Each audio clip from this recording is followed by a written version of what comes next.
Attorney General Merrick Garland on Wednesday clashed with Republican senators over the Justice Department's efforts to crack down on violent threats against school boards, with one Republican member telling the former judge, "Thank God you're not on the Supreme Court."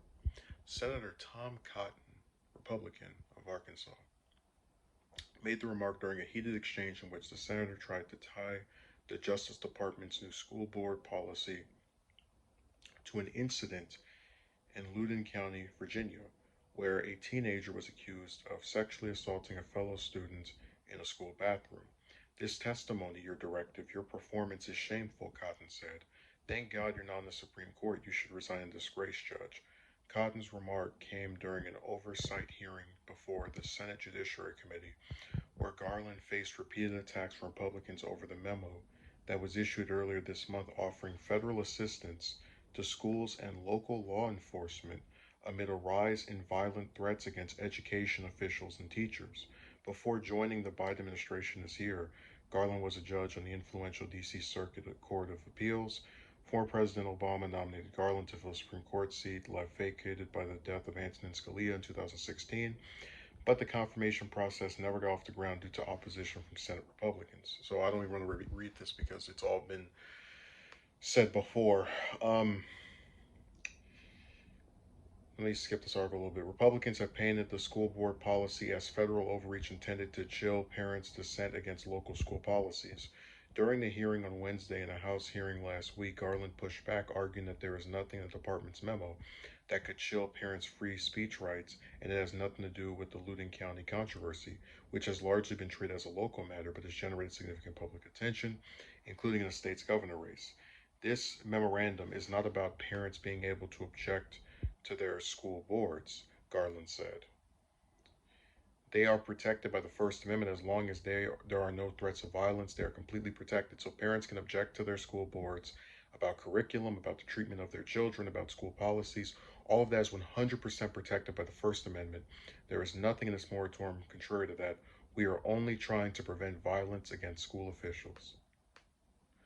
Now, I'm someone who regularly has a problem with Biden and his ilk and the people that are in his administration.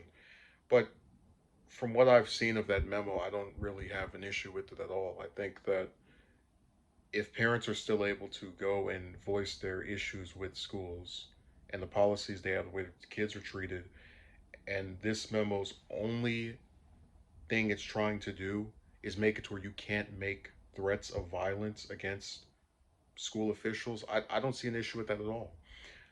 I guess I'm more interested in Cotton getting so angry that he not only says you should resign from this position, but you should also, have never even been put on the Supreme Court. So thank God that didn't happen. It's a really, of all of the modern scuffles that we've seen come out of these Senate hearings, I don't think any of them have been as antagonistic, besides maybe the Rand Paul Anthony Fauci, you know, back and forths where one accused the other one of lying, and that whole like doctor debacle between those two. It's another issue where you have these stories that if you don't see it, it's harder to visualize. Like, how did it get that heated? Because most politicians, even the ones that make like brazen, I guess, crazy comments, as some would like, for example, dub the stuff that Trump says, they don't get so upset in a public manner to where they're calling for someone to resign, especially to their face at a hearing, unless there was some kind of really just heated back and forth this article is leaving out. So I'll see if I can find the footage and then judge that for myself. But this is a really brazen, nasty thing to say to somebody, and I don't really have any problem with Garland as Attorney General. Certainly not over this. Um, it's amazing to have the First Amendment, and then if you put up any restriction on speech, even if it's just to stop people from calling for violence on school officials, which they've been shown to do, it's an issue.